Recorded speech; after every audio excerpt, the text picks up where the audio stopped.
Good evening, Arsenal and footballing community. Weekly Surgery is back. Episode 34. It has been a while. Heavily Arsenal talk, but most football talk in general. But let's be back straight after the intro.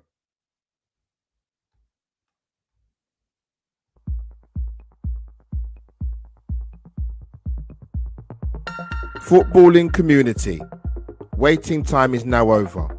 The Albert JTV practice is now open. The surgery required is Premier League talk and any other business. Let's get to work. Welcome to the Weekly Surgery.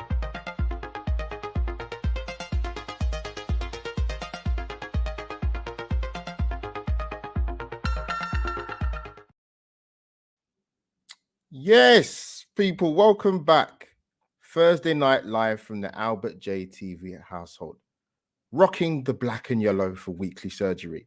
It's been a while, man. Episode 34. People, apologies for the starting late, technical issues. And it would help if you actually plug the microphone in so you could hear me.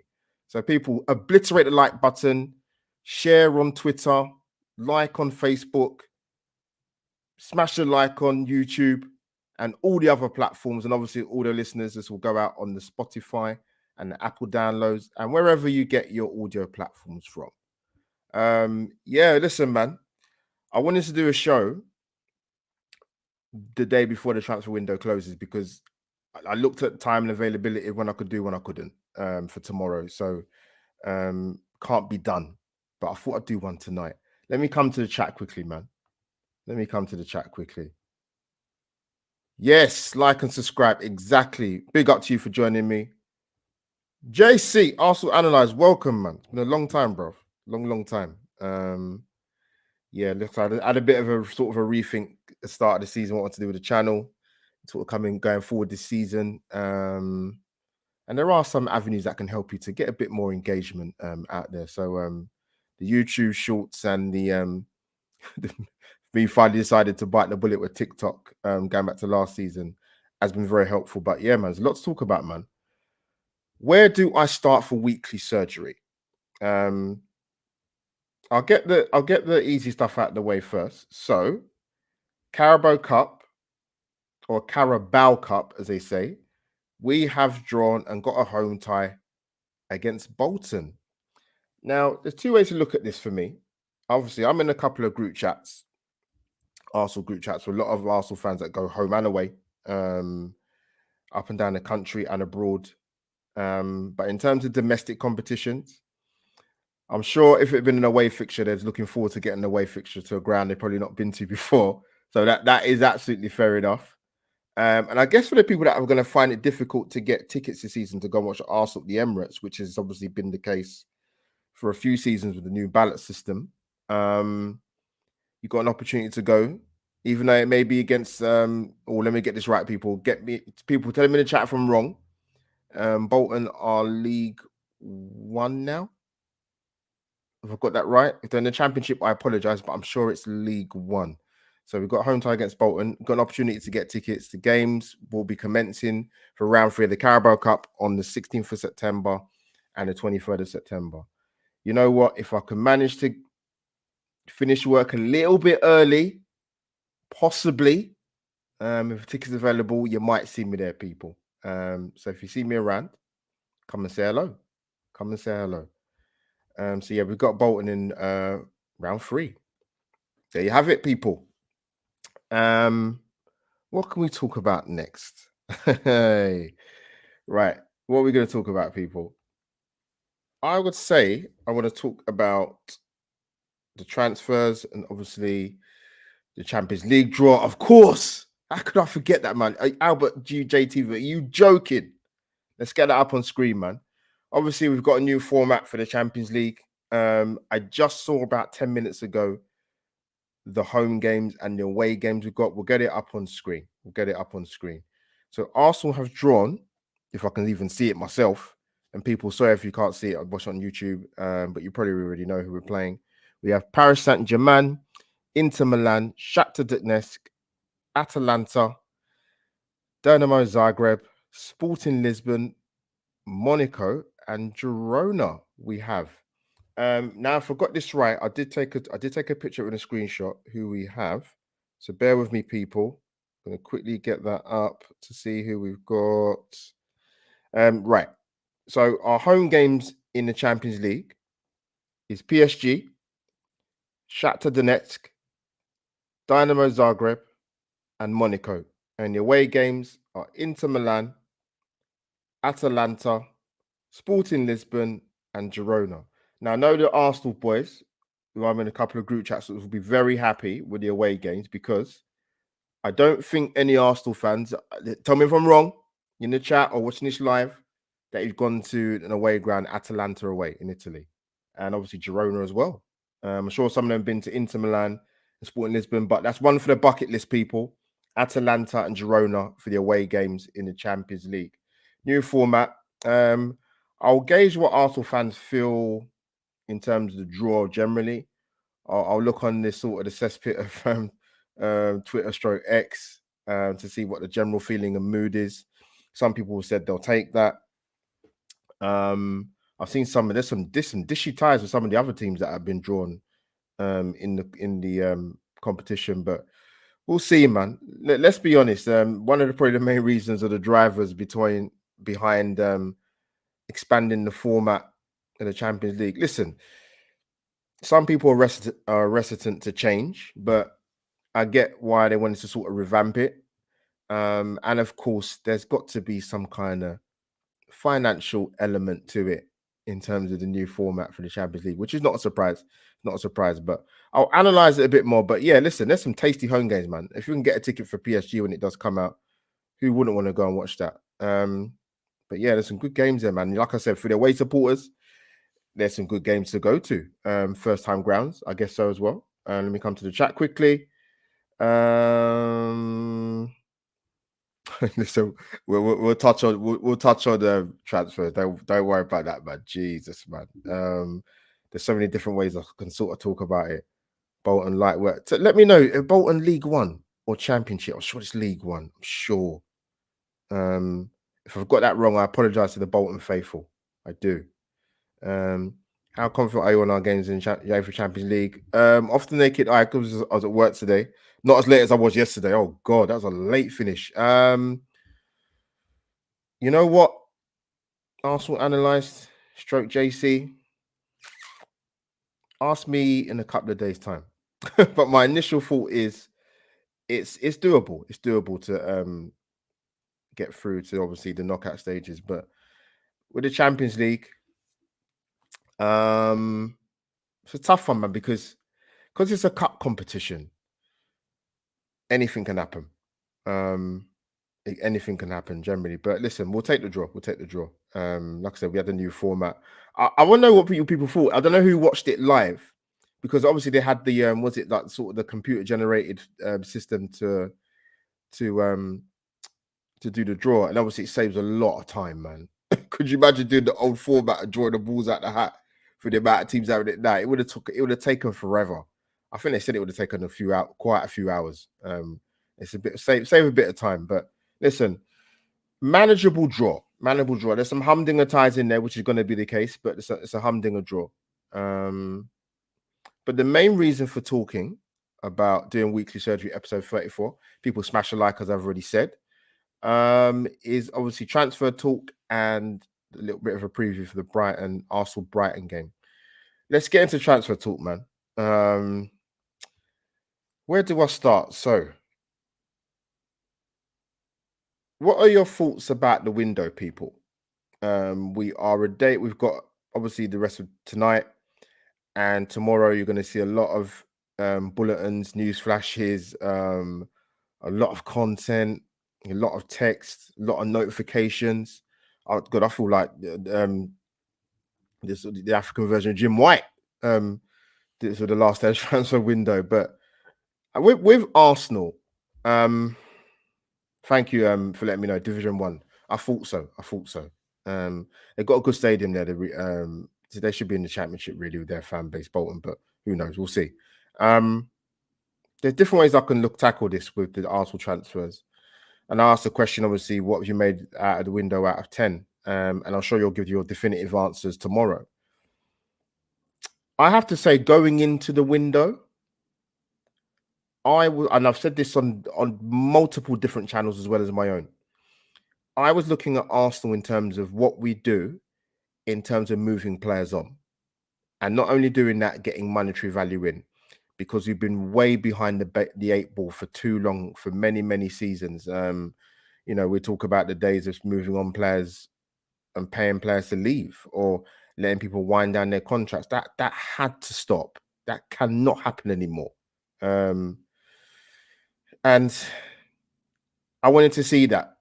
In terms of the incomings, I mean, I've spoken about the striker situation for a few years, if I'm going to be honest. And I think the longer this window's gone on, I didn't think we'd get one. Now, it's no secret Arsenal did want one because otherwise they wouldn't have tried to get someone like Benjamin Sesko. My thoughts about that were he needs and my sort of had Kevin would have said this, super Kevin Campbell, rest in peace. It's got the trainer's gone out of my head. So yeah, with Sesko, with the Sesko links, I personally thought he needed a few more years of seasoning. It's not to say that he hasn't got potential or I didn't like what I see. I wasn't completely bowled over in the Euros, if I'm going to be really, really honest. But maybe he plays for a better club side than he plays for an international side, and that with the greatest of respect to Slovenia. Is it Slovakia, Slovenia he plays for? Everybody knows who I wanted. I've said it from December last year.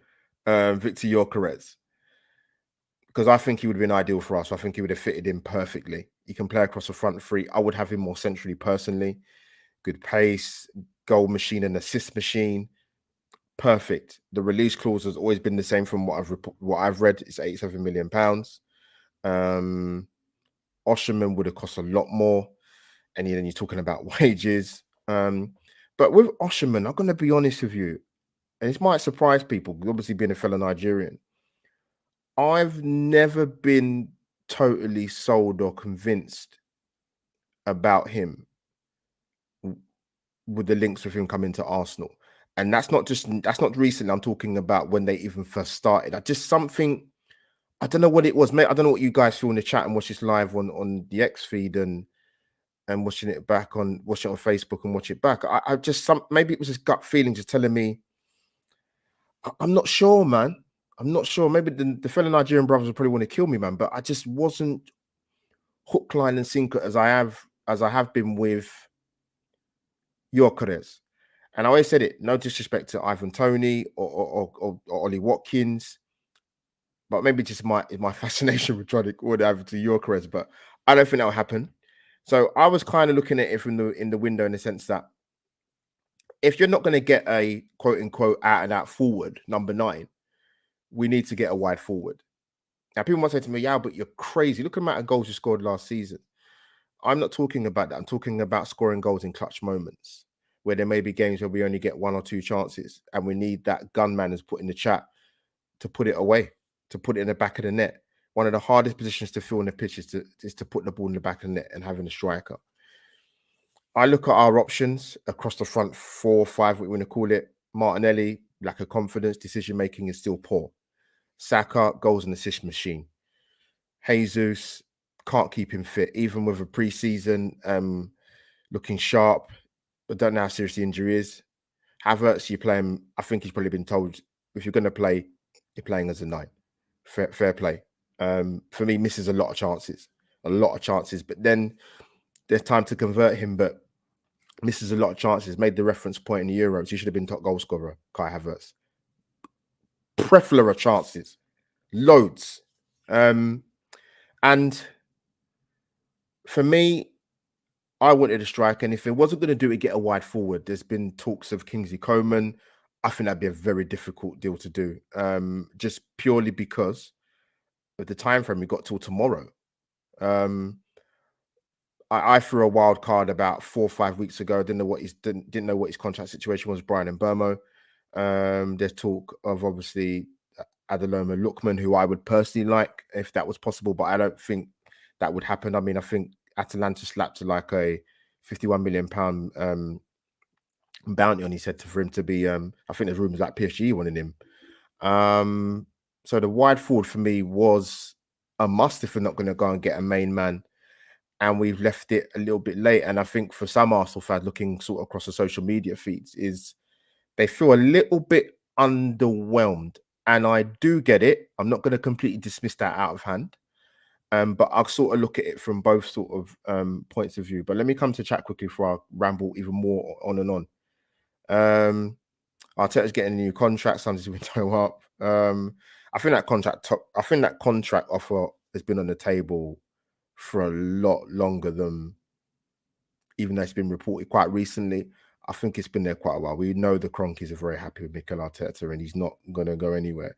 B, I have to give you a shout. I love this woman. If you're in the chat, if you're still watching, Love you, miss you. Need to talk. I will give you a call very, very soon. We'll talk Arsenal, reality TV, whatever you want to talk about. B, love you to bits. Right. It took 4 to 6 weeks to seal Calafiore, Marine, and Moreno. So you honestly think we'll get an attacking option within the next 24 hours? I'll be pleasantly shocked if we do. B, I will collapse if we get a wide forward in the next 24 hours. And you make a very, very good point about Arsenal. And it's been a systemic thing, by the way. So this is not on this necessarily Richard Garlick's head or Edu's head. We do take a long time with players that are coming to us, not linked, players that are coming to us for it to get done. I remember Lacazette, I remember Aubameyang, I remember the one that we didn't get, it's been spoken about before. I'm 21 plus a little bit of VAT.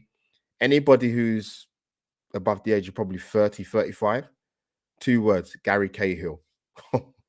That still winds me up. It's just the way Arsenal dealt with that. And I can understand why Bolton got pissed off, because it just.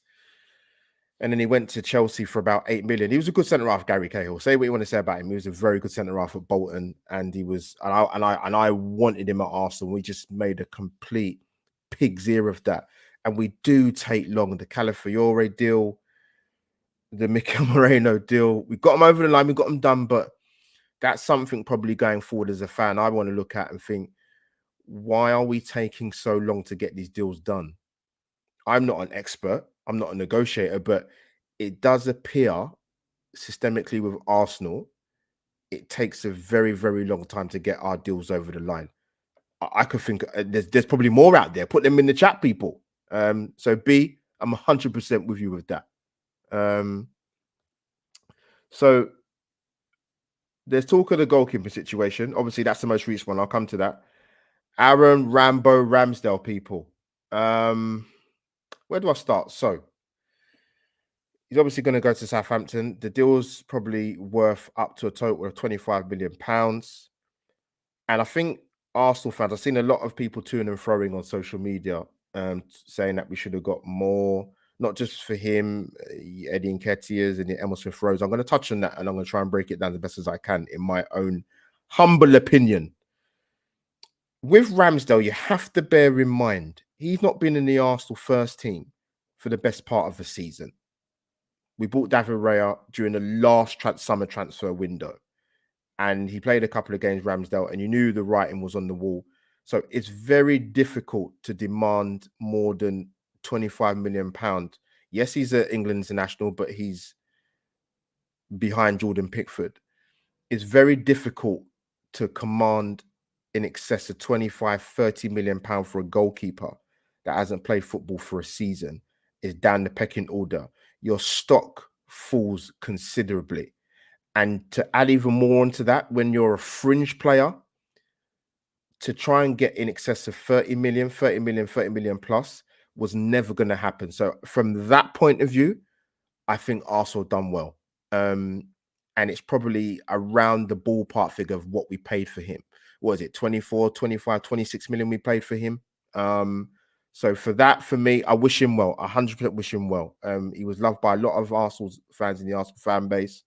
But as I always say, and I will say it till the cows come home, football is a very, very short career. You have to go and ply your trade elsewhere. When you know, particularly a position like a goalkeeper, you cannot be warming the bench if you feel you're a number one. You have to move on. So from a monetary value, and Arsenal fans won't like it, but it's tough. I think the figure for him is spot on. If he'd have played a few more games, maybe we could have pushed the price up a little bit more. But I think Southampton, look, they've just come up into the Premier League. They need to make signings. They need, obviously, a stronger goalkeeper than what they've got at the club at the moment. So Aaron Ramsdale's obviously going to Southampton. Listen, he went to Wembley to watch the playoff final get to Leeds. So listen, I wish him 100% well, honestly. But yeah, I think the figure for him was spot on, absolutely spot on. And obviously, we're going to get the goalkeeper from Espanyol has been lined up for quite a while, from what we hear. So as soon as Ramsdale moves on and goes to Southampton, and I think Juan Garcia, I think he'd be happy enough to be a backup goalkeeper. He's not played. He's not had a lot of appearances actually in his career. Big goalkeeper. I think he's 23. So hopefully that gets over the line ASAP. And let's move on to Eddie Nketiah. Now I know there was a lot of furore around when he was linked with Marseille, and that deal fell through. And I did feel for him a little bit, Eddie. I'm going to be honest with you, because he wanted the move. I applaud British players, English players that go and apply their trade outside of England. It happens a lot more now, which is a good thing. Obviously, see that with Scott McTominay going to Napoli. Obviously, you know, Jude Bellingham's been documented. Sancho obviously went to Dortmund. But Arsenal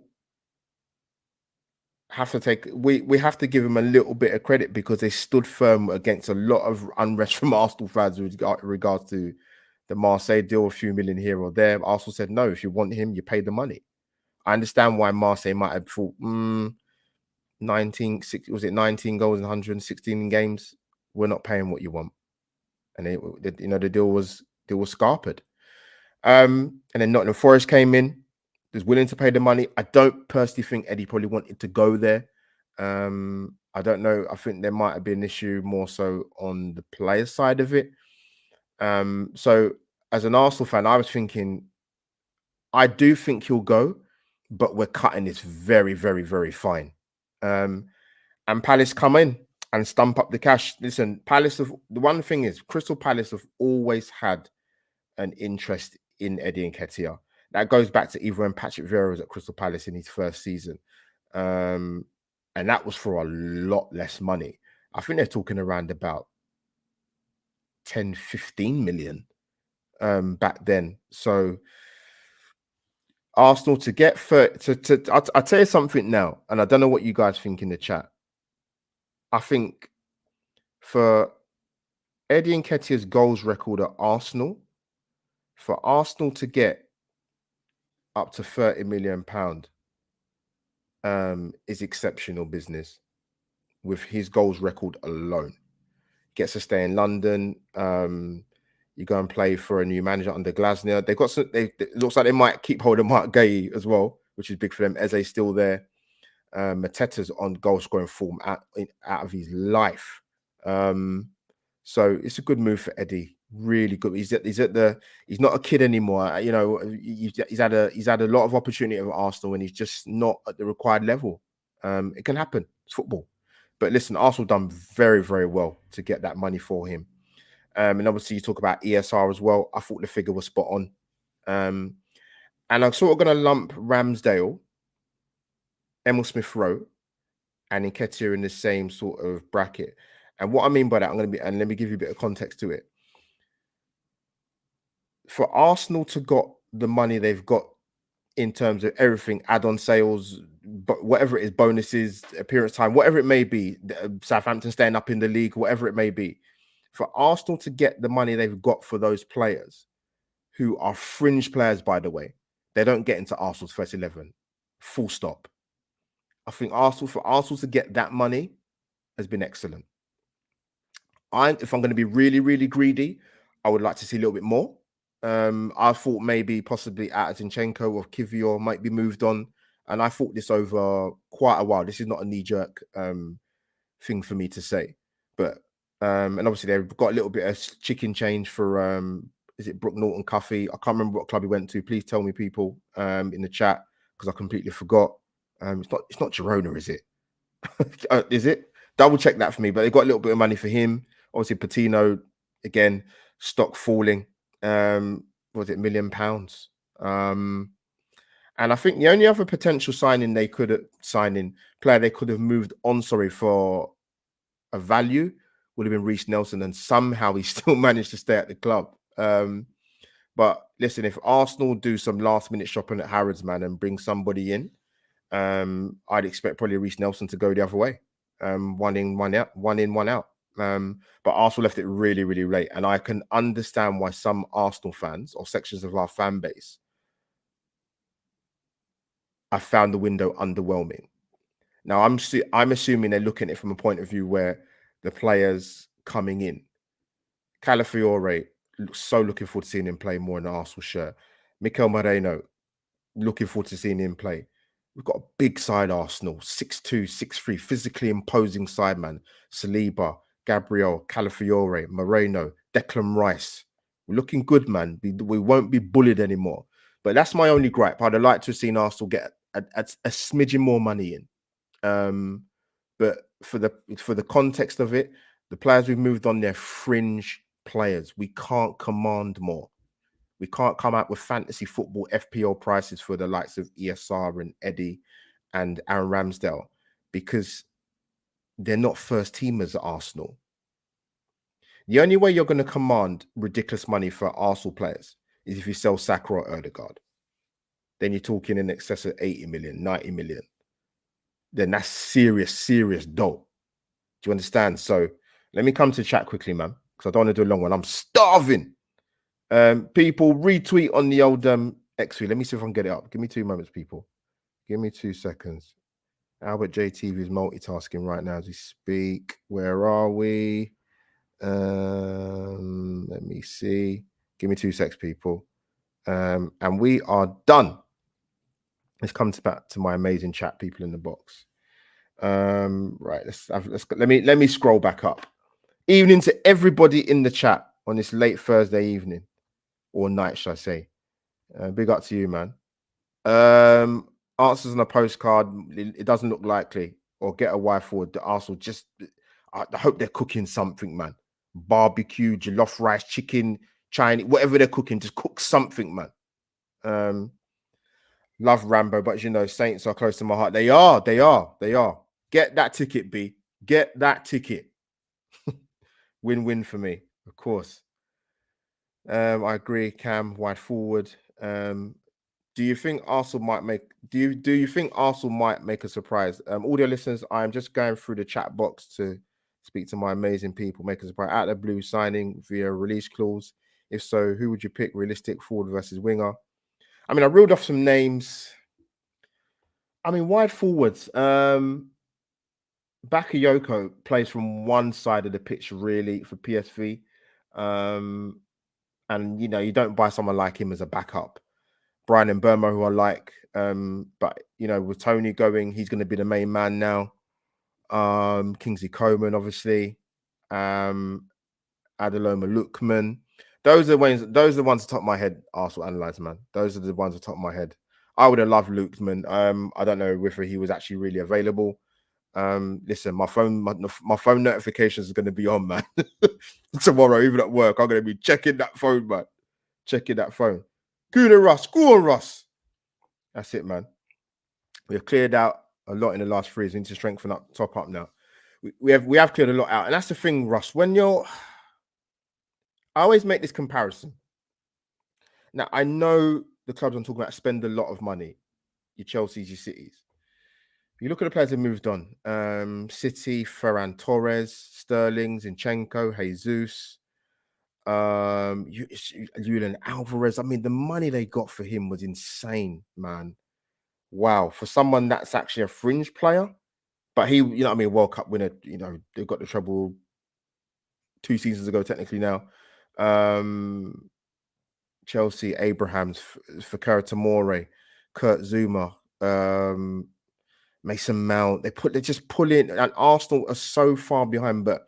Hopefully this window is a little taster, and hopefully going down in future windows, we rectify the wrongs of not moving on players and getting money for them. That's what I will say. The Nico Williams one, the Arsenal been interested in him a lot of time. And that's not going to happen for me. I would love him at Arsenal. I'd drive to the new camp, Russ, to bring him to Arsenal if he's going to go there. But I don't know. We'll see, man. We'll see. I'm not too sure. Comes to the question: do you believe Arsenal have a strong enough squad to make a serious challenge for UEFA Champions League and the Premiership? For the Premier League, I expect us to go close again. I haven't got Arsenal down to win a league this season. I was asked by the amazing Sophie Nicolau from Hybrid Squad to give my predictions. I went for City, Arsenal, Liverpool, Villa for top 4. And I've gone for Arsenal to win the FA Cup. I'll take the League Cup because you have a final in February? And then you've got the rest of the season to concentrate on. And the Champions League is a tough one because it's a cup. When it's cup competitions, you can have a stinker and you're out, particularly when you get to knockout stage. So um, we'll revisit the Champions League once we get through sort of the entire group stage and see what Arsenal could get. But listen, I would bite your hand off for Arsenal to win the Champions League. Our European record as a club burns me. It's poor. So great question, man. Big up to the assembled. Yes, Albert. I hope you keep them well, mate. Thank you, bro. Appreciate the support, man. You're always sort of checking out my content and coming into chat boxes. Love, man. Love, man. Appreciate it. Ross, you can't sell fault of Maitland hampers if you buy hampers from. Yeah, I get the sentiment, Russ, man. I get the sentiment. We just don't have the caliber unless you're willing to sell one of your big hitters. In terms of with our fringe players, we've moved on and got money for, but good money if you include add-on sales and good money we got for them. But yeah, I'm not going to sort of add much more really. Of course, we've got a big game on Saturday. Arsenal versus Brighton, 12:30 p.m. kickoff. I don't know about you people. Tell me what you feel. I love 12:30 kickoffs. Now people might say, "Oh, but you live in Southeast London." I don't live right opposite Arsenal. I live in London, but I don't live, right next door to them. But I love 12:30 kickoffs. I do, and I think the weather's going to be good as well. I need to check my weather report, but I think it'll be good. Listen, Brighton, a bit of our bogey side. I know we went and got the result at home last season. Did Havertz get the winner in that game? But the previous seasons before that, they've beaten us twice at the Emirates. Very good football inside when they were under Potter, De Zerbi, Fabian Herzler is obviously new to the job. He's only 31. He's a very young head coach and very ambitious. In terms of transfer windows, Brighton, I think, have spent up to about 250 million quid. I believe so. I think I've got that right. They've put the dough down, man. They really, really have. Brighton. I mean, they're looking to get the Turkish left back from Fenerbahce, Ferdo Kadioglu. They're talking about 30 million quid. They've still got a Dingra still there. They bought Jorginho Rutter from Leeds. Yeah, Brighton have spent they've spent some really good money, man. You don't spend that type of money just to stay in the league. So they're going to be tricky outfit on Saturday. Don't get it twisted. Sad loss for them to lose Matt O'Reilly. They just bought from Celtic? A disgraceful tackle, by the way. I have to say that I'm not even a Brighton fan, but the man makes his debut for 8 minutes in the Carabao Cup, and that guy took him out. It's a disgraceful challenge. But unfortunately, that type of tackle should be outlawed, in my opinion. But that kind of tackle has been going around for 100 years in football, and he just wants to make a name for himself. Disgraceful tackle. So I hope he makes a speedy recovery. I think it's ligament damage, but listen, that obviously Danny Welbeck as well is coming back to the Emirates. He probably will start, I will guess. They've got obviously Lewis Dunk at the back, Van Hecker at the back. So it's not going to be a gimme, that game. It will absolutely not. Like I said, up until sort of last season when we beat them, they was a bogey side for us, man. Absolutely was a bogey side. So people, drop in the chat your score predictions. I'm going to come to chat quickly because I'm going to log off because I'm absolutely knackered, to be fair. Let me come to the chat quickly. 2-0 last season, dominated them. Yeah. That's right. This team needs to write its name in our history of silverware. Can't be having Man United winning 2 trophies back to back and saying they have better seasons than us. It's a fair point, man, because I've said this on various platforms and on my own channel. There's no doubt in Mikel Arteta has done a fantastic job in his tenure at Arsenal. There's a lot of things we've needed to get right on and off the pitch. We have spent too many seasons not even being competitive in a title run. Spent too many years out of the main top-notch European competition in Champions League not being in it. 7-year/8-year absence, not acceptable. So now we have to ask the most important question. And the question's going to keep getting asked, even with Arsenal making additions or having a better 14, 15 players, having larger squad depth, the question's always going to be asked of Mikel Arteta and these group of players. Can we get over the line?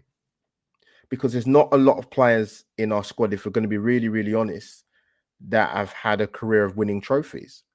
And that's the hardest step to take, the much hardest step. And then you're competing with a team like Manchester City. That's why I think a lot of Arsenal fans, and I totally agree with them, and I feel the same, it would mean a lot more to win the Premier League, particularly with Pep still here. 100 million%. To go and beat a juggernaut of Manchester City, we've got to go and hit in excess of 90 points. And even then, that might not be enough. We saw the anomaly season when Liverpool got 97 and finished second. We can't go through a season losing 5 games. It's too many. It's too many because we're relying on City to falter in games. And we have to go through the season with things being in our own destiny as best as possible and not being out of our hands. That's very, very important. So that's why when we played Villa, don't care if it's the second game of the season. We had to go there and win by hook or by crook.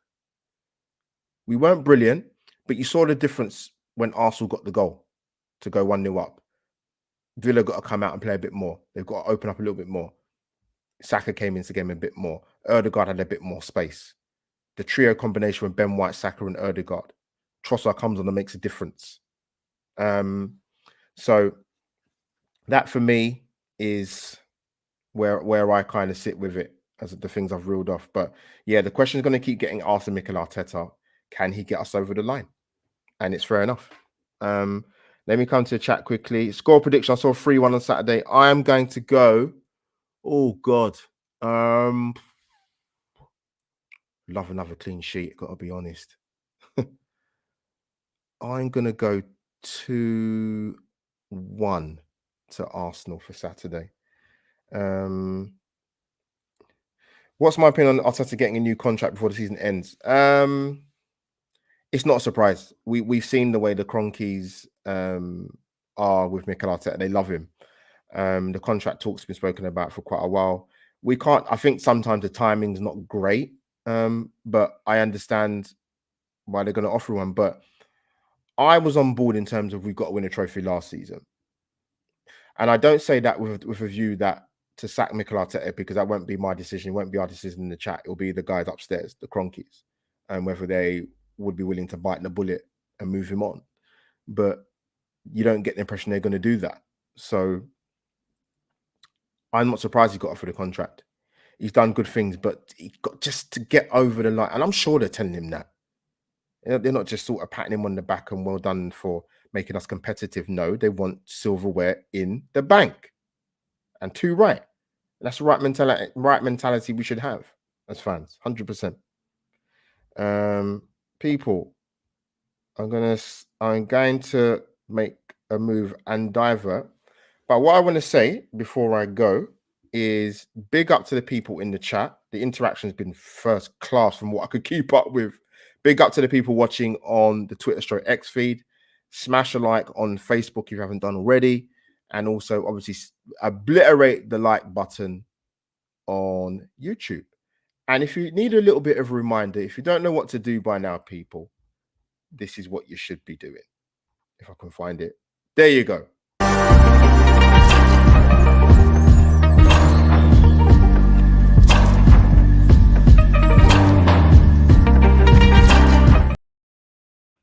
And there you have it, people. Subscribe, like, and share.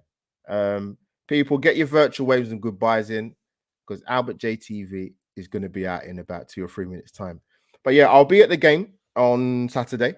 Got my ticket in the ballot, unbelievably. So looking forward to, like I said, 12:30 kickoff. We just got to keep them. It's very important to set the pace from the get-go. 2 wins on the spin.